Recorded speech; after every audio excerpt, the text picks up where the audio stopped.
Qu'est-ce qu'une mole? Une mole, ben, c'est tout simplement une quantité. Pareil comme une douzaine est une quantité. Alors, c'est pourquoi est-ce que j'ai donné les exemples de douzaine dans les autres exemples des notes. Alors, une douzaine, c'est une quantité, c'est 12. Ben, une mole, c'est aussi une quantité, mais c'est beaucoup plus que 12.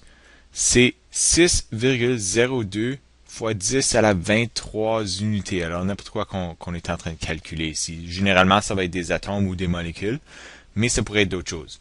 Puis ce 6,02 fois 10 à la 23, c'est aussi connu comme le nombre d'Avogadro. Alors, comme j'ai dit avant, une douzaine, c'est 12 unités. Une mole, c'est 6,02 fois 10 à la 23 unités. Puis on peut compter n'importe quoi avec des moles.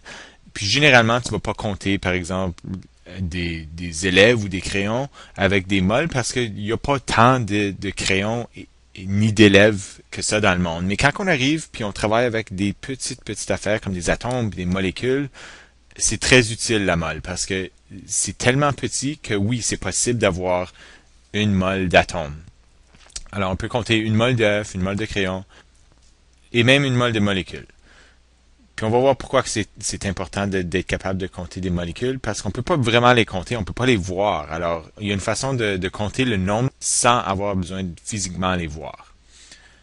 Alors, si on avait, au lieu d'une mole, on avait dit douzaine, tout le monde aurait été correct, on aurait dit, une douzaine d'œufs, il y a 12 œufs. Ou une douzaine de crayons, il y a 12 crayons.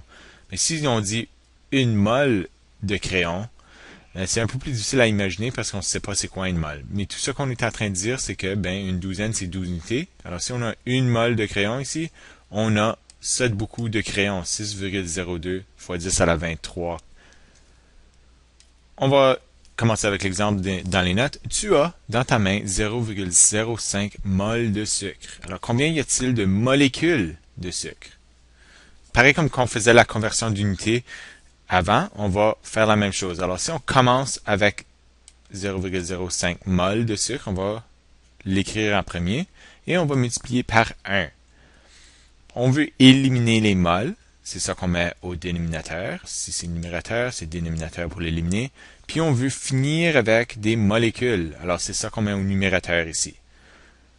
Le problème avec ces chiffres ici, c'est que de déterminer qu'est-ce qui est plus gros que l'autre. Alors, est-ce qu'une molécule est plus grosse qu'une mole? Non, pas vraiment, parce qu'on sait qu'une mole, c'est un nombre énorme, 6,02 fois 10 à la 23. Alors, si une mole est plus grand qu'une molécule, on va mettre le 1 à une mole, puis on sait qu'il y a 6,02 fois 10 à la 23, le nombre d'Avogadro, de molécules. Il y a beaucoup de molécules dans une seule mole.